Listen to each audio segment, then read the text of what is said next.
Champ, you're on the same side of the street, Dev. I don't get that bad.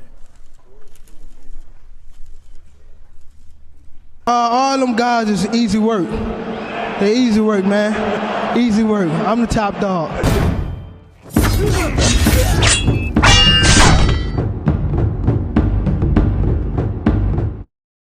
So now that we have a guy that's been crowned the top lightweight, now we have a clearer understanding as to current standings in the lightweight division. Now boxing fans are looking at the three-headed dragon. Shakur Stevenson, Devin Haney, and Gervonta Tank Davis. Shakur Stevenson is a multi-divisional champion. Devin Haney is the undisputed champion. And Gervonta Tank Davis is the cash cow, right? So all three guys have three different things going for them, right? Shakur is a pound-for-pound guy. I'm not quite sure if Devin Haney's on most people's pound-for-pound list. However, he is an undisputed champion. He is the man at 135, one of the more prominent divisions in boxing. And, of course, Tank Davis is the cash cow. He's the dude that's putting asses in seats no matter where he goes, et cetera, et cetera, et cetera. So the question still remains, who will win if all three of these guys fought? Who will be the last man standing? I guess it might be a little too early, right? But this is something that fans been talking about. I'm still a little sick, you guys. I'm not sure what the hell is going on. But this is stuff that fans are talking about. The Shakur Stevenson, Devin Haney, Gervonta Tank Davis. And that, like many fans, is split. But it seemed like a lot of people got Shakur Stevenson for the most part, right? Just because of what we've seen from Shakur Stevenson. He seems to be super sharp. And he's a mean dude, right? Tank Davis has that nuclear power. You know, out of all three guys, he's the one that wins the least amount of rounds, right? However, it don't matter with Gervonta Tank Davis because all it takes is one punch from Tank Davis. Devin the Dream Haney, box your socks off, right?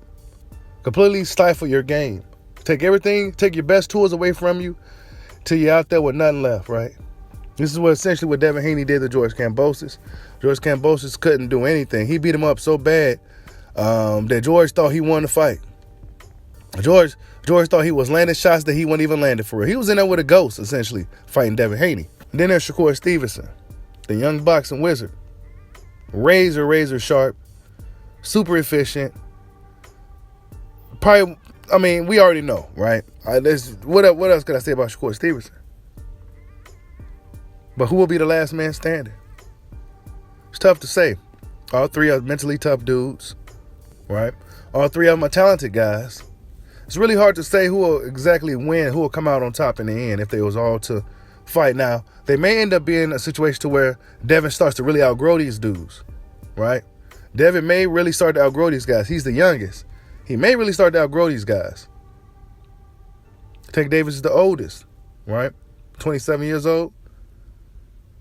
The longer this takes for Tank to get these guys in the ring, the better their chances at beating Tank. Now, some fans may say, well, all it takes is one shot from Tank. Yeah, that's true. That's very damn true. But in the same note, Tank will have to find these guys to land that shot. I think the fight between Shakur and Devin will be determined upon whoever could establish themselves as the ring general. Right? This is just early breakdowns, right? Early breakdown. In a fight between Shakur and Devin, I think whoever could establish themselves as the ring general will be in control of that fight. However, both guys are extremely good at establishing themselves as the ring general. And for those who don't know what I mean by that, that means dictating the pace of the fight, controlling the pace of the fight. You fight when you want to fight, and they trying to find you, et cetera, et cetera, et cetera. You controlling the pace of the fight, right? And both of these young fighters tend to do this in their fights. They control the pace of the fight. So to their detriment, they may be labeled as boring, right? Because they're just such good ring generals. Devin Haney, he's getting a little bit of criticism for his fight with George Kambosos. A little bit of criticism. He's boring. He don't go for the knockout. He don't have that killer edge. And, you know, That comes with the territory, right? Devin Haney, you guys may not ever be that guy who has that killer instinct, that meanness to him like Shakur has. Stevenson has that meanness to him to where he seems like he gets a thrill out of hurting you, right? Despite his smile and the way he looks, he's a mean little dude. Devin Haney, he's a nice guy. I'm not sure if Devin Haney's really in there to really hurt people, but he will school the shit out of you. And for what he lacks for in boxing power, he makes up for it with boxing IQ. So Devin Haney, we got to wait and see. I think he may be a stronger fighter at 140. I think he'll be a more explosive fighter at 140. I think he'll be even more dangerous fighter at 140 because he's doing a lot to cut down to 135. But now he has to do it for a little bit more time because now he's the man down there, right? And we got new nutritionists and everything. I think they can get everything together for at least a few more fights. Couple, 2 to 3 more fights maybe, right? But Shakur Stevenson, he got a next guy like Joe Cordina may be coming up for him, right? Joe Cordina knocked out Ogawa in the second round. Vicious knockout. They're calling it the knockout of the year. Vicious knockout, become the IBF champion. So now Shakur Stevenson possibly looking to go grab his belt and unify with that guy. And if he can get the last one, he might want to go ahead and be undisputed at 130, depending on how much longer he can stick down there. But then he mentioned about moving up too. So it's going to be a lot of tough guys at 135, excuse me. Regardless, it's a lot of stacked guys from top to bottom. It's a lot of up-and-coming guys that's really good. But by the time those guys make it to the top, guys like Devin and them probably be at 140. Right? Tank Davis probably be at 140. So, yeah, who knows, right? We don't really know how this is going to play out. But as of right now, the three-headed dragon is Gervonta, Tank Davis, Shakur Stevenson, and Devin the Dream Haney. Right? Tank Davis. Yeah, he could be losing rounds. Some people say he's running without throwing punches, right? But from what I see from Tank Davis, none of that stuff matters. He could be losing all the rounds. He could be getting no punches off. But all it takes from Tank Davis is that one punch. All it takes is just one punch. Now, Tank Davis, he may get stale from fighting like this, right? He might want to get a little bit more busy in there against some of the younger boxing wizards like Shakur Stevenson and Devin Haney. Those guys know how to point you out, right? They know how to hit you and not get hit.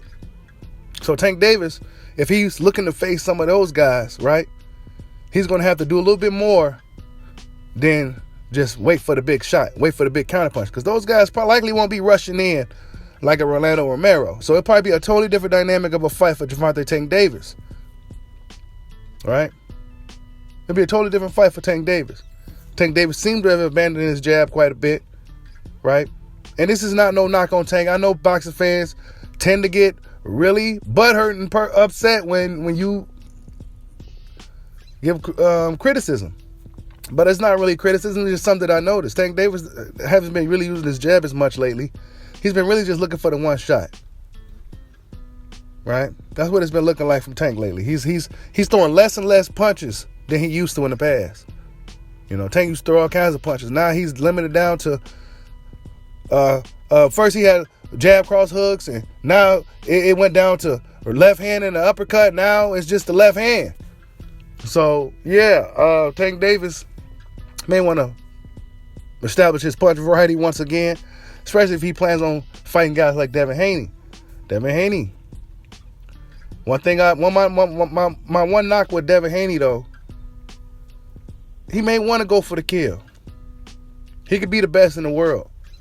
But the casual fans, right? And I'm looking at it from a casual standpoint, but they're not going to be too interested in that. Casual fans want to see punches. They want to see knockouts. They want to see people get hurt, man. Yeah, I know for us, it's not really that deep, but for casual fans, they want to see killer instinct. They want to see knockouts. They want to see excitement. They want to see people punching with the intentions of hurting somebody. That's what they want to see, man. And I'm not saying Devin Haney ain't trying to hurt nobody, but to your untrained eye, your casual fans that's watching, that's what it's going to be looking like. All right. And for Shakur Stevenson, well, he's starting to, really press the gas on the fights. His knock early on was that he don't go for the kill. He was still adjusting. Both of these guys, really, Devin and Shakur have an amateurish style, and they still trying to transition to more of a professional style. Tank Davis has more of a pro style anyway, because he looking to hurt you. Shakur Stevenson starting to adapt more to a professional style because he's pressing these guys and he's starting to really hurt these guys. He's really starting to stop these guys. So yeah. And Devin Haney, well, he's still really young. His grown man strength may come in to complement everything else that he brings as a fighter, and he may really be a dominant fighter once that happens. But we gotta wait and see, man. But yeah, man, that's just my thoughts on the three-headed dragon situation between Shakur Stevenson, Devin Haney, and Gervonta Tank Davis. I love all three of these guys. All three of them probably my favorite fighters. I really don't want to start no wars between the fan bases. I really don't want to get involved in any of that with these dudes. But yeah, man, tell me what you guys think. Who's the top guy out of the three-headed dragons right now? Like, subscribe, holla at your boy. Peace out.